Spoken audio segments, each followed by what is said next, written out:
Hi everyone, I'm Dawn from Lion Global Investors. Thank you very much for joining us today for our fireside chat. Seize the opportunity with the rise of the Chinese tech giants. I'm very happy to have with me here today a few distinguished speakers. Carmen Lee, Head of OCBC Investment Research, Darren Tan, Head of Fixed Income, Structured Products and ETFs of OCBC Securities, Gao Shiting, Senior Director and Head of Product Solutions of Lion Global Investors. Over the past decade, China's tech ecosystem has seen phenomenal growth, and the country has firmly cemented its status in the global tech landscape. We are seeing products and innovation coming out of China, and they're coming out fast. Tencent's WeChat has gone way beyond a messaging app. The Chinese can do everything on the app now, from ordering food, getting transport, online shopping, and paying for all activities. TikTok, a name I'm sure many of you are familiar with, has taken the world by storm with over 1 billion users globally.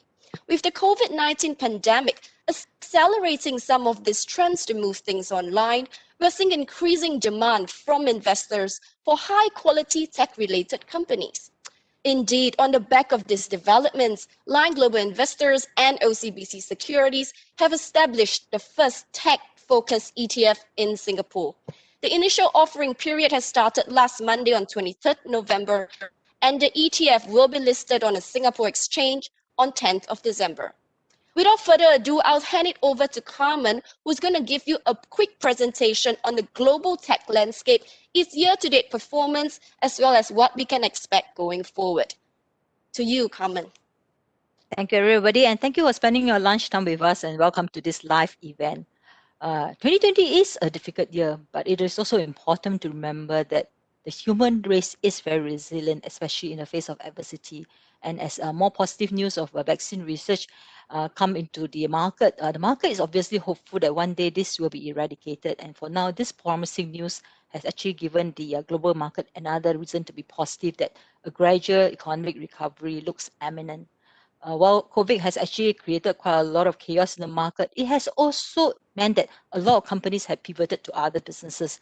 And one of the key trends that has emerged recently is, of course, digitalization as well as work from home.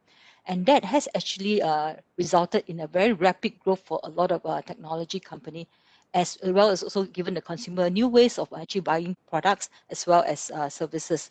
Can I have the next slide, please? Thank you. So in terms of the uncertainty in 2020, I think one of the key uncertainty apart from the pandemic was the fact that the US election was ongoing, and as a result of it, that caused quite a fair bit of uncertainty. But having said that now, this is now out of the way, and that's actually quite a positive news. And of course, Joe Biden is the current president-elect. However, the big question then is what about a divided Congress? Would that be bad for companies? Actually, so far, we actually view this as actually a positive news because it will also mean that there will be no near-term tax hike, and that should be positive for most of the companies, including the technology sector.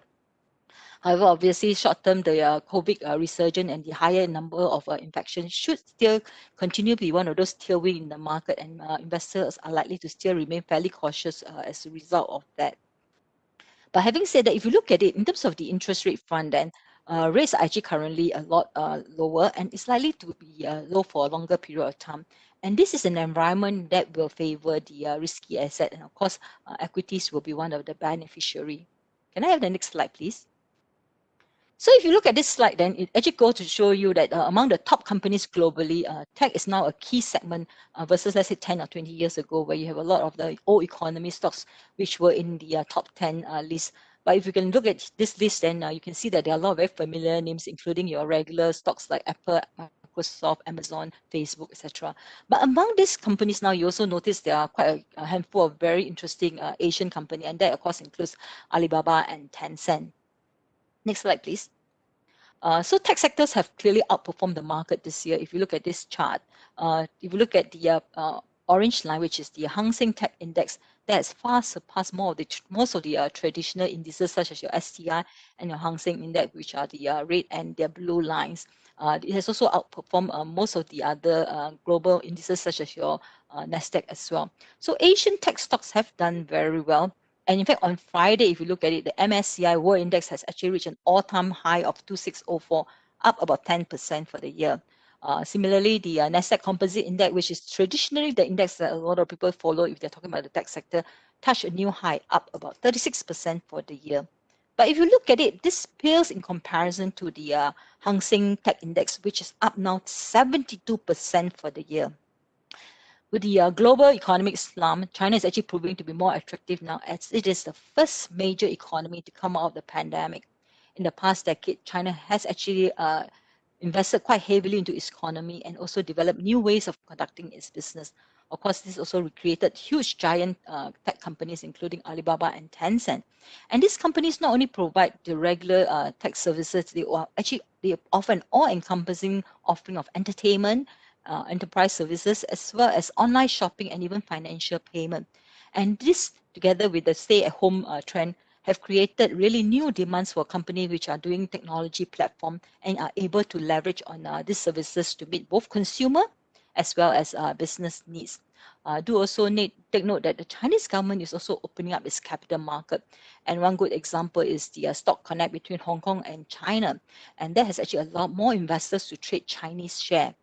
In addition, if you look at it, the recent US-China trade tension, which has been simmering for a while already, have actually led to several companies getting secondary listing in Hong Kong. This started with Alibaba last year, and the pace continued, followed by JD as well as NetEasy. And obviously, there are a huge long list of companies which are likely to also follow suit and get a secondary listing either in Hong Kong or even in China. And this, of course, is because the US government is now looking at a 2022 deadline for Chinese companies to comply with their regulation. And if they don't, these companies actually risk being delisted from the exchanges in the US. And as a result, which we expect this pace to pick up in the coming months as well. So you look at the recent listing, and actually this has actually paved the way for even including companies like Baidu to actually come to Hong Kong. And so as a result, this Hong Kong market is very keen to attract more of such listing, and it has also modified its listing rules to actually welcome more of these companies into the market. And so we expect this trend to continue, and the Hang Seng Index has actually for the first time also permitted companies with secondary listings to be included into the index as well. So this actually laid the groundwork for more such listing in the coming years. Next slide, please. So while markets have actually gone up very high, then what about the valuation? So here we actually show you four charts, one of which is the MSCI World Index, and that one is the Nasdaq, which are quite familiar with to most investors. And if you look at these two, which are on the top part of it, both are trading at 2 standard deviation above the 10-year historical averages. Typically, that means that they're actually a lot more expensive than historical averages. So if you can look further down to the bottom two, then on the right-hand side, you'll see the Shanghai Shenzhen CSI 300 index. So while it's actually above the 10-year historical average, it is actually nowhere near the historical high. In fact, it's only just slightly 1 standard deviation above the 10-year average, which goes to show that actually the Chinese stocks are not as expensive as perhaps the world index or the Nasdaq Composite Index. Next slide, please. So for my final slide, just wanted to quickly run through with you some of the different sectors. So as you know that within the tech sector, there are various subsectors as well. And the performances of all this are fairly uneven. If you look at it from the low from the high in February to the low in March, as well as the recovery from the March low to the September high, the percentage gain and declines actually varies quite widely among across the different sectors. So as an investor, it actually pays to have a more diversified portfolio of technology stock. For the longer term, we are still positive on the long-term secular trend for the technology sector because we feel that the digitization of economies will continue. But having said that, it's also mindful to remember that across the sector, you should actually have a more diversified portfolio of stock, perhaps some stocks in the semiconductor sector, some in e-commerce, some in software, and some in internet media. And that will give you a more well-rounded sort of exposure to the technology sector, and also more importantly, to reduce your concentration risk on one or two specific tech sectors or stocks. So our approach is obviously to go for a more diversified portfolio of technology stock. So finally, my concluding remark is just to note that heading to 2021, we are of the view that this will be a year of recovery and rebuilding. I think the euphoria over the COVID vaccine has actually led to some market optimism. But beyond that, we feel that some broader market themes will continue to remain. And obviously, our preference is obviously to go into some of the value stock, stay invested in some of the technology name, and of course, focus on China. That's all. Thanks. And I will let you pass on to the next speaker. Thanks very much for sharing your thoughts and insights, Carmen. Indeed, these trends we are seeing are in place for the long run. The tech sector globally have performed very well this year, and in particular, the Hang Seng Tech Index. We can say then the launch of the ETF is very timely and strategic. So, Shi Ting and Darren, can you please share your thoughts behind launching this ETF? Give us some behind-the-scene actions, if you like. Hi, good afternoon, everyone. Thanks for joining us. And Dawn, to your question as to why we decided to launch this Hang Seng Tech ETF in Singapore, the short answer to that is simply because Singapore investors need such a product. I think as we hear from Carmen earlier about the growth in China in terms of technology, it's a circular trend that China is becoming a tech powerhouse. Right. I mean, the development and speed of adoption of technology in China over the last 20 years is actually very remarkable. Just take Tencent for example.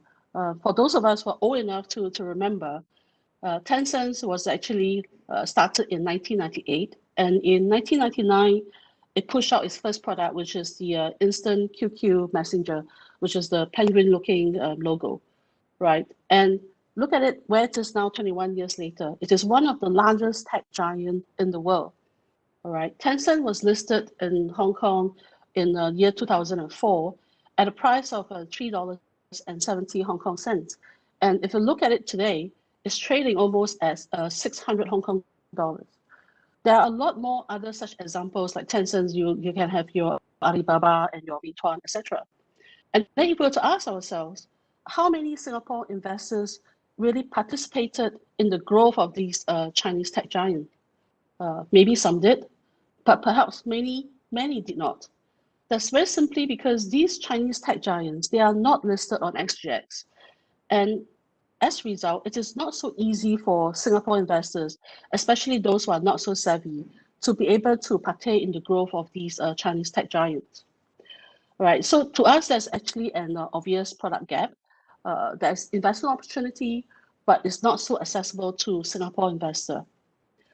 And so when Hang Seng launched the Hang Seng Tech Index in July this year, we see this as a perfect opportunity to create an ETF that we can list on SGX. And what this means is that actually we will then be able to bring these 30 largest tech companies listed in Hong Kong to our doorstep. So for investors who actually will invest through the Lion-OCBC Securities Hang Seng Tech ETF, it becomes very easy and accessible for them, right? And if we were to look at Lion, we are actually a manufacturer of ETFs. And in order to promote and create awareness and to bring this ETF to the mass market, we need to work with distribution partners. And being part of the OCBC family, it's very natural that we will want to work with OCBC Securities, right? So, I mean, I've been sharing from a investment and supply perspective. I'll probably maybe now let Darren talk about it from a demand perspective. Thanks, Shi. Hello, a very good afternoon to everyone. Yeah, OCBC Securities is proud to be partnering Lion Global Investors to establish the first tech-focused ETF in Singapore. Since its launch, there's been a great deal of publicity and coverage. The ETF was featured in major newspapers such as the Straits Times, Business Times, Lianhe Zaobao, and even the Financial Times. And we hope to bring more such quality investment solutions to our customers through the joint collaboration. So in 2020, the COVID-19 pandemic has had a far-reaching impact on our daily lives. And one of the trends is that it has accelerated the rise of the digital economy. The tech sector is a prime beneficiary of the ensuing changes in consumer behavior as well as the digital transformation of businesses. And all this has led to the outperformance of the tech sector against the broader equity market. At the same time, over here at OCBC Securities, we have seen a noticeable increase in interest and trading activity in the Hong Kong stock market among our customers, especially in Chinese tech stocks. And 2020 has been a record-breaking year in terms of ETF trading volumes for us. By working together with Lion Global Investors to launch this product, we hope it will go a long way to meet the growing needs and demand for tech stocks and passive investments such as ETFs from our local investors. And this ETF is also OCBC Securities' first ETF.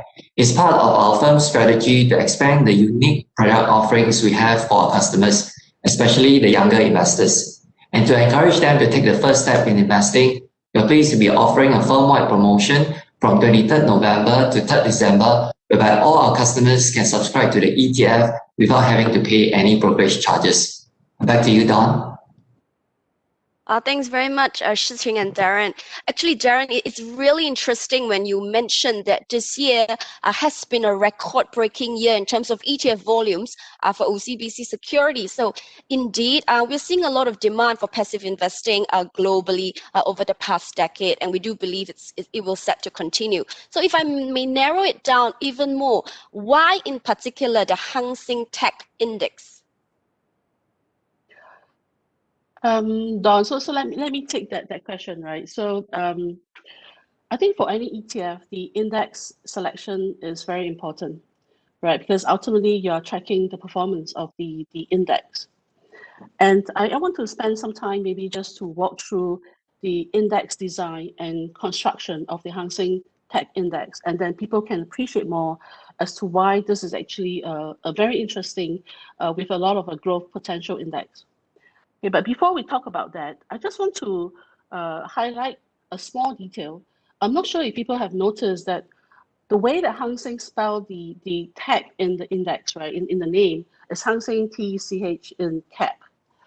And I think they do that actually for a reason, is to actually distinguish this index from the traditional index whereby the underlying component, when people talk about tech index, the underlying component are predominantly just IT hardware and software company, right? Their tech here refers to tech-enabled business and actually include companies from other sector, right? As I walk through the index construction, you probably will have a better appreciation as to what that means. Okay, so very quickly, if you look at the chart, there are more than 2,000 Greater China company listed in Hong Kong. So that is the investable universe, the starting point. All right, and Hang Seng applies a total of 4 filters to narrow down the number of stocks in the constituents to 30. And so how do they do that is, firstly, there's actually a liquidity screen. So for any stocks that are less liquid or not liquid enough from their perspective, they will exclude this from the index. All right, so I mentioned earlier that the universe is probably more than 2,000 stocks. And after this liquidity screen, the number of stocks actually now reduced to roughly about 400. And then they apply the next screen, which is a sector. So they want to only look at companies in 5 sectors, which is information technology, consumer discretionary, industrials, financial, and healthcare. And you may understand, or you may ask, why is it that they want to have 5 sectors instead of just the usual IT sector? And this is actually back to the point that Carmen made earlier in her last slide. So even while we want to invest in technology, we also need some form of diversification, right? So we can't just be investing into IT sector. And if you look at our business model right now, a lot of the different sectors, they have to rely on technology to run their business more efficiently or to create a new business model. So that's the reason why for this tech index, it is not just about technology, it actually comprises stocks from 5 different sectors. All right, and after screening out the stocks in these 5 sectors, they then look at each of these stocks in the sector and said, are they really in business in accordance with the 5 themes that they want to they want the mega 5 themes that we currently have, which is cloud, digital, e-commerce, fintech, internet, and mobile. So what that means is that if you are a bank, I mean, there are a lot of Chinese banks that are listed in Hong Kong, so they probably will pass a sector test because they are financials and they're listed in Hong Kong. But then the question is that, are the traditional Chinese banks involved in any of these 5 themes? So if they are not involved in any of these 5 themes, then they will be excluded. So in constructing this index, Hang Seng is actually quite clear that this index will only comprise of stocks that are relying their business on these major trends, which is all the cloud related, the digital and e-commerce, etc. And having gone through and having identified stocks that is from these themes, they then put them through the last filter, which I think is probably the most important filter, which is innovation. I will talk a bit more about this innovation in a little while, but just bear that in mind. So after they've gone through the innovation, what is left as the eligible constituents for the index is about 70 stocks, right? So from a universe of more than 2,000, after they've gone through 4 filters, they have left with about 70 eligible stocks to be included in the index. But Hang Seng wants to make this a relatively high conviction portfolio, and so instead of including all the 70 stocks, they only pick the 30 largest by market cap. Okay, so you can see that it's actually quite a tough streaming process from the universe of 2,000 all the way to just left with 30 in the index. And now if we just talk about innovation, I mentioned earlier that this is actually an important part of their construction process. For Hang Seng, they look at the 3 sources of innovation. So tech-enabled business, this is actually what I mentioned earlier, that you may be in the right sector, but if your business is actually not in one of those teams, the IT-related teams, then you will not be included. And an example would be, let's say, healthcare, right? If you are just running a chain of hospitals, the traditional hospitals, then you will not make it because your business is not really tech-enabled. But if you actually run things like e-doctor, so here they have give you an example of a PA Good Doctor. So these actually relies on technology and platform to provide healthcare services to people in their daily lives. So as a result, that will qualify as one of the constituents for the index. And then they look at companies, are they spending enough in research and development to keep reinventing themselves to keep up with the innovation pace? Because if they are not spending enough on R&D, then potentially they could be replaced by the newer startup and other companies that are coming in. So R&D spending to them is actually one of the key consideration as well. And then of course, they also look at revenue growth of these companies. So on a year-on-year basis, are you growing fast enough? Or have you stopped growing? So if you stop growing, maybe you will be dropped off from the index. So because of this source of innovation that they look at, we can be assured that the ultimate 30 constituents that's in the index eventually will be companies that are relatively innovative and fast growing. And because the rebalancing of this index is on a quarterly basis, so you can imagine that they can replace stocks quite easily and quickly. So that's the reason why the design of this, the design and the construct of this index make it very interesting. It actually will just keep highlighting a lot of the Chinese tech giants with a very strong growth potential. Okay, there's actually another development that is very important to the investment opportunities within the Hang Seng Tech Index, which is Hong Kong becoming a tech listing hub. I think Carmen had earlier alluded to some of this with the China-US tension. Some of these actually have come back to do their secondary listing. And maybe just to give a bit more context and background to this, before 2018, the only Chinese tech giant that's actually listed in Hong Kong is just Tencent. All right, so all the rest of them, your Alibaba, your Baidu, Pinduoduo, all this, they choose to list in the US. All right, and that has something to do with, I think, some of the listing rule in Hong Kong. So in 2018, the Hong Kong Exchange made amendments or made changes to the listing requirements to cater to a lot more, some of these Chinese companies to be listed in Hong Kong. And since they make the changes in the listing rules, and also because of the US and China tension, we saw three of the tech giants already seek secondary listing in Hong Kong. So Alibaba, they did that in 2019. They raised $13 billion US. All right. In 2020, in spite of the lockdown, pandemic, and everything, JD.com and NetEase, they also seek secondary listing in Hong Kong, and they raised almost like $4 billion and $3 billion respectively. And then we look at who else is out there that may be coming back.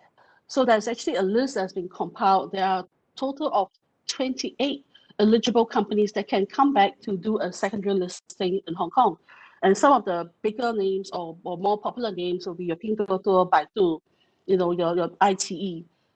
Names that we're actually very familiar with.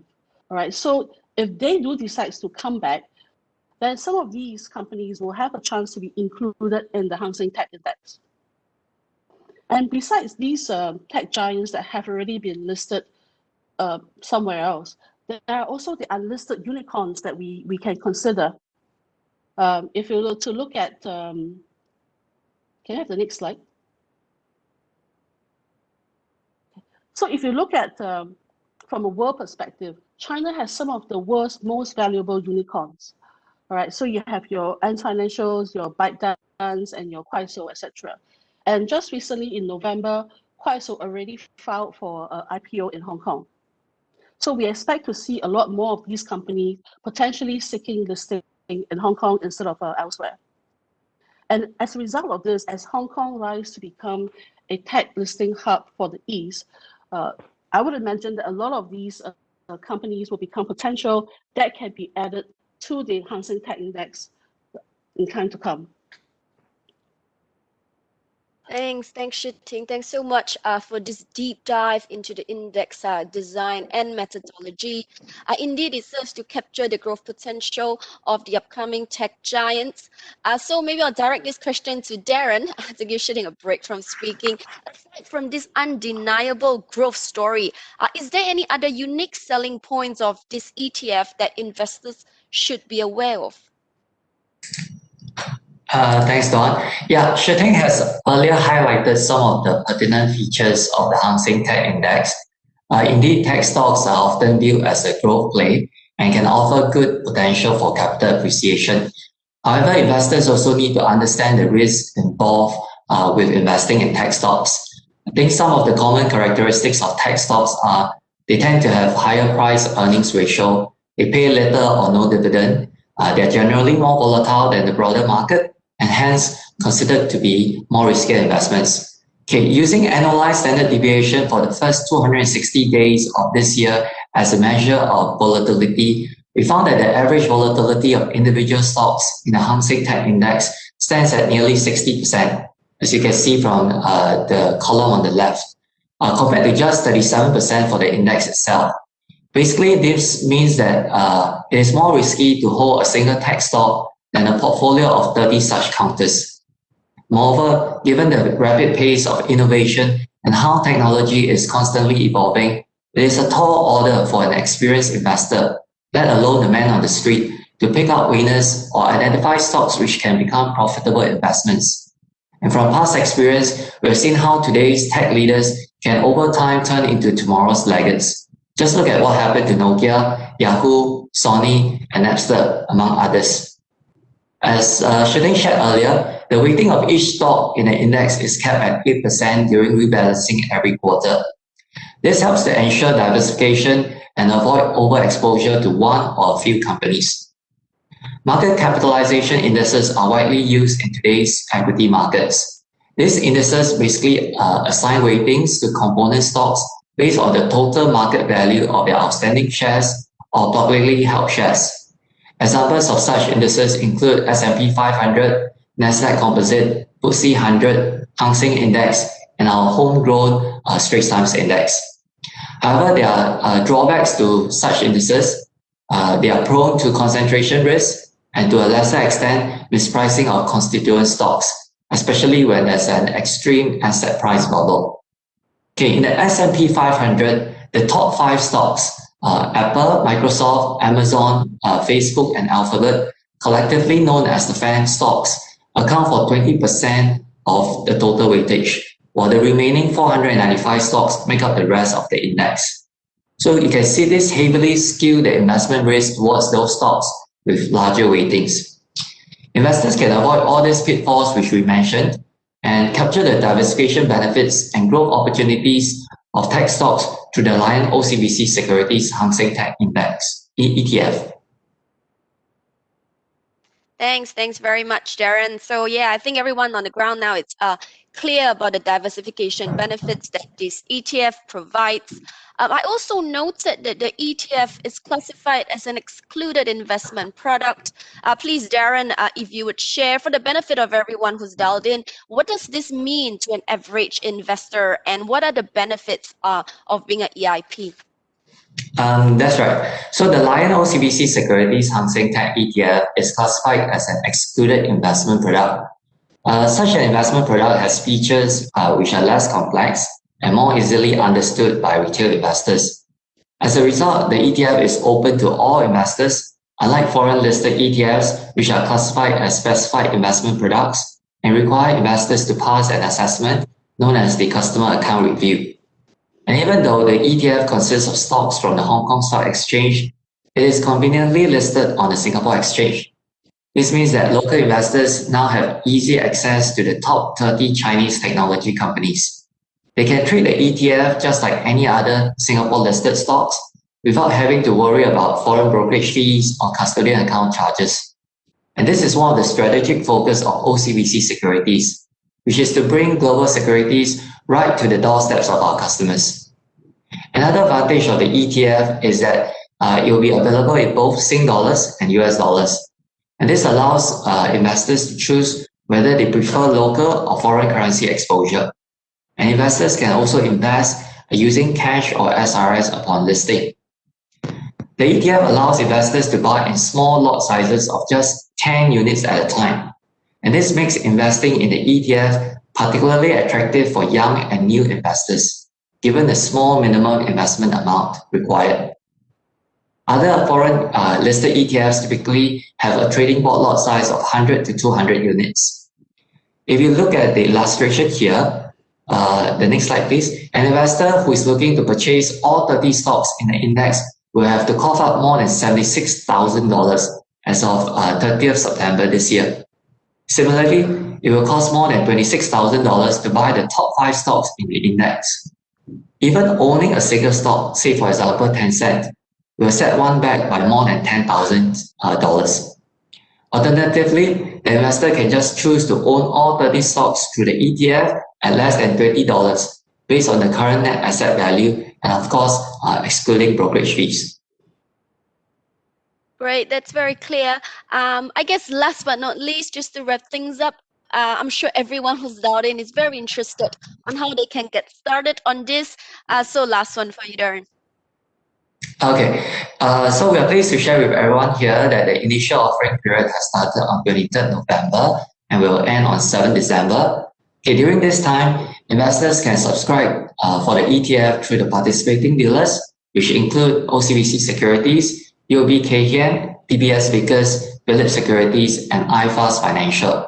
The issue price of each unit is 775 Hong Kong dollars, approximately 136 Sing dollars.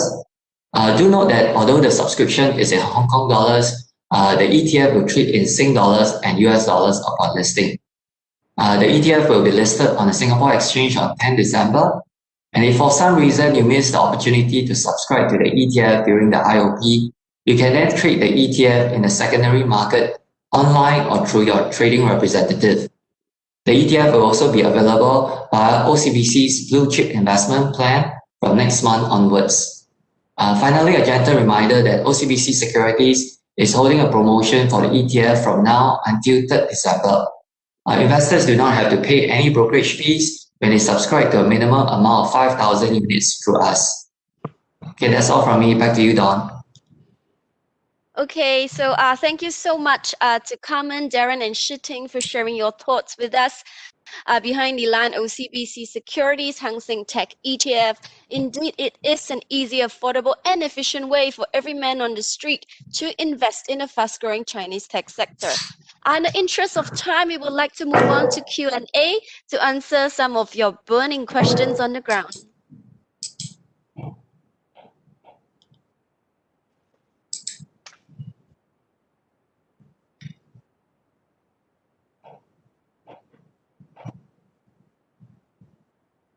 Okay, so the first question that we have on the ground will be, for this ETF, will there be any dividends or distributions? Shiting, would you like to take that? Sure. For this ETF, there's really no intention to give distribution at this point in time. And the reason is because we are investing in a basket of very high growth stocks. And normally for all these high growth stocks, they themselves will conserve cash for research and development purposes. And so they will not really be giving out a lot of dividend. And if the underlying constituents are not giving out dividend, then at the ETF level, there's really very little income that we can distribute.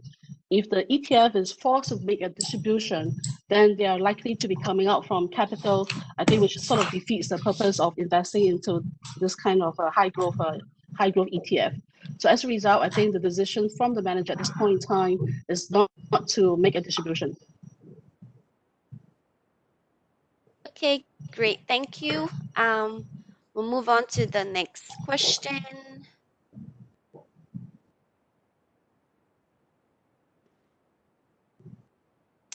Okay, it's a very popular question that we've been having. How does this ETF compare against similar ETFs listed in Hong Kong? Maybe Darren, please, if you'd like to take that. Okay, thanks. That's a very good question. In fact, I've been asked about this in almost all the webinars I've presented in. You may not be aware, but the Lion-OCBC Securities Hang Seng Tech ETF does hold many advantages over the foreign listed ETFs. First of all, our ETF is classified as an excluded investment product, unlike the foreign listed ones, which are all specified investment products. Hence, no CAR assessment is necessary to buy and sell our ETF. Our ETF is the only one available in Sing dollars. That saves investors the hassle of converting to and fro Hong Kong dollars every time they trade the ETF. The Hong Kong listed ETFs have trading lot sizes of 100 to 200 units. Our ETF has a much smaller trading lot size of just 10 units. And with a smaller minimum investment amount, investors can better position the size of their trades at any point in time. Okay, our ETF is also SRS eligible, and it's common knowledge that SRS can only be used for stocks and ETFs which are listed on the Singapore Exchange. So this ETF is ideal for those who contribute regularly to SRS for tax savings purposes. As mentioned earlier, our ETF is traded on the local stock exchange, so investors can save on foreign brokerage charges, as well as the trading fee, stamp duty, and transaction levy, which are imposed by the Hong Kong Stock Exchange. Our ETF is also custodized at CDP, so there won't be any custody or corporate action charges, which may apply to overseas listed ETFs. And being available in Sing dollar and US dollar, they're actually fungible. These units are kept at CDP, so investors will be able to buy in one currency and sell in the other currency. For foreign listed ETFs, we understand there's a multi-currency transfer instruction, which is required, as well as a fee chargeable by the Hong Kong Stock Exchange. Our ETF is also eligible for the CDP Security Borrowing and Lending Program. So investors can sign up to lend their securities out in the CDP accounts to earn additional returns on their holdings. However, do note that the inclusion of securities, including our ETF in the SBL pool, is subject to requirements set by the CDP. Last but not least, the ETF is managed by Lion Global Investors, which is a locally licensed fund manager, and this will be easily accessible to investors should they require any form of support or assistance. One more thing I would like to highlight, not all the foreign listed ETFs are the same. If you read their prospectus carefully, one of the ETFs, which has very low management fee, can actually invest up to 50% of the fund's NAV in derivatives. And if this happens, it will substantially change the risk profile of the ETF. This is something important which investors may want to take note of. Okay, I hope my answer will give you a better understanding of the differences between the Lion-OCBC Securities, Hang Seng Tech ETF, and the other foreign listed ETFs. Thanks, Darren. That's very clear. Moving on to the next question. What currencies can we buy this ETF in? Will I incur FX charges when buying this ETF? Shooting, please, would you like to take this question? Sure. I think maybe just to be clear, because we are buying a basket of Hong Kong listed stock, so the base currency for this ETF is actually Hong Kong dollars. All right, so the calculation of the net asset value of this ETF will also be done in Hong Kong dollars. So that is the official currency of this ETF. But to facilitate trading by investors through SGX, we allow trading in Sing dollar and US dollars. Okay, and so how the Sing dollar and US dollar actually comes about is because the market maker who quotes the prices on XGX, they will look at the official NAV in Hong Kong dollars, and they will then apply their FX spread that they would like to charge before they actually quote the price on XGX. So I think there were also some questions being asked about whether this ETF is a hedge from a currency perspective. The answer is no. So as a Singapore investor, if you were to buy in Sing dollars, you will still be exposed to the FX movement between Hong Kong and Sing dollar.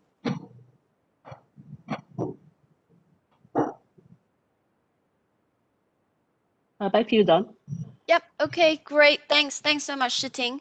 If I can have the next question, please. Okay, interesting. Is the Biden win going to be positive or negative for big tech? What is the outlook for Chinese tech stocks with more intense scrutiny from the US as well as China? I believe, Carmen, please, it will be the most appropriate for you to take this question. Hi. Okay. As I think most of you are aware of, there's obviously close scrutiny on the tech companies, and whether is it Biden or even Trump win, we have already earlier shared that actually it doesn't matter because both are likely to also continue to focus on big tech companies, because big tech companies have effectively now dominated the global market, and so as a result, which the intense scrutiny will continue with or without Biden win. But with a Biden win now, and that's clearly known now, then what happens obviously is the fact that Biden has always been more pro measures that will actually increase taxes, both for corporates as well as for the individual. So from a company perspective, then tax is really the reason that you want to take a closer look at, because that will impact your earnings as well as your payout. And Biden win also means that tax will definitely go up. But fortunately, because the Democrat did not have a blue sweep, as in like they did not win both the House of Representatives as well as the Senate in a very convincing manner, it goes to show that even when Biden takes over as president, there will still be debates about how they're going to implement these tax charges. So as a result of which, we feel that this will be delayed, and that should still be positive for companies in general. But scrutiny on tech stocks, be it even the US ones as well as the Chinese one, will continue. And in fact, if you look at it, the scrutiny on the US stock is actually quite intense too, because recently the government also hauled the big tech companies in for a meeting as well and I think there's always this whole movement against this. It's more antitrust rather than anything else. So I think this will continue. And but having said that, the broader trend for technology is really much more of a circular, longer-term positive trend. And as I think some of the other speakers have spoken about earlier, including Darren and Shooting, we still believe in the positive trend of the work from home and digitization of the global economy, and that will be positive for companies. And I think if you look at Chinese tech stock in particular, the total addressable market in China is huge, and most of them have not even captured a significant slice of it versus their US peer. Take for example the cloud technology, for example. I think where the US companies have higher level of the Chinese company have actually not even reached the same level of penetration versus their US peers. So in terms of the outlook and in terms of the total addressable market, which is the TAM, we believe that the upside potential for a lot of the Chinese tech stocks is actually looking fairly positive.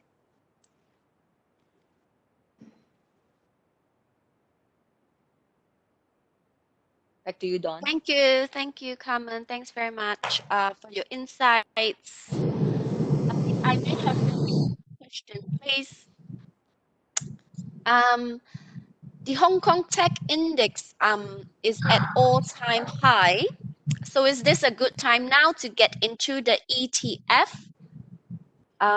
Would Carmen, would you like to take this question, please? I can take this question, and perhaps Shu Ting and Darren can chime in as well Sure, too. thanks. I think that as we shared earlier on, I think it's all about diversification, and you also really want to reduce the concentration risk. While the market is now definitely on a very positive note, do bear in mind that we still feel that the COVID infection level is rising again, and that is actually an area to be a big concern.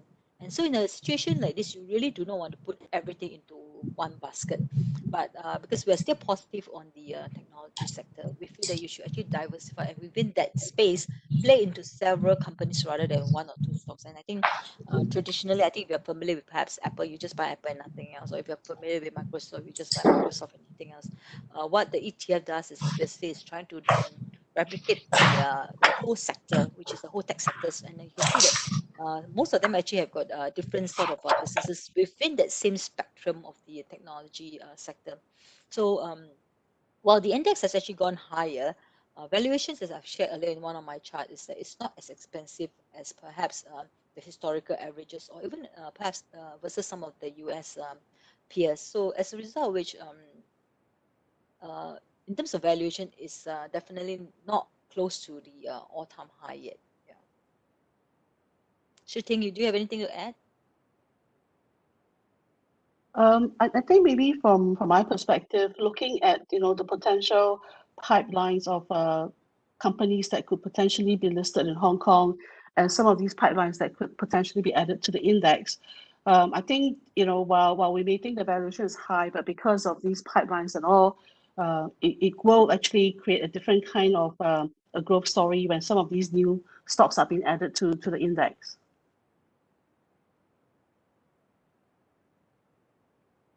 Okay, great. Thanks, Carmen. Thanks, Shu Ting. Let me move on to perhaps, in the interest of time, perhaps the last question. What's the benefits of getting the ETF now compared to buying it on 10th of December when it's listed on exchange? And what is the minimum number of units to buy from OCBC Securities? Darren, would you like to take this question, please? Yeah, sure. So basically, like we mentioned earlier, OCBC Securities is offering a firm-wide promotion from now to 3rd December.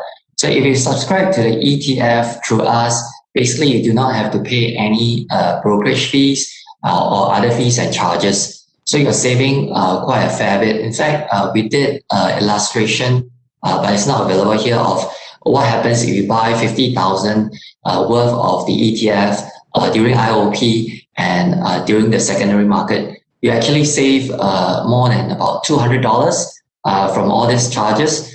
The minimum number of units that you have to subscribe to from us is 5,000 units during this period of time.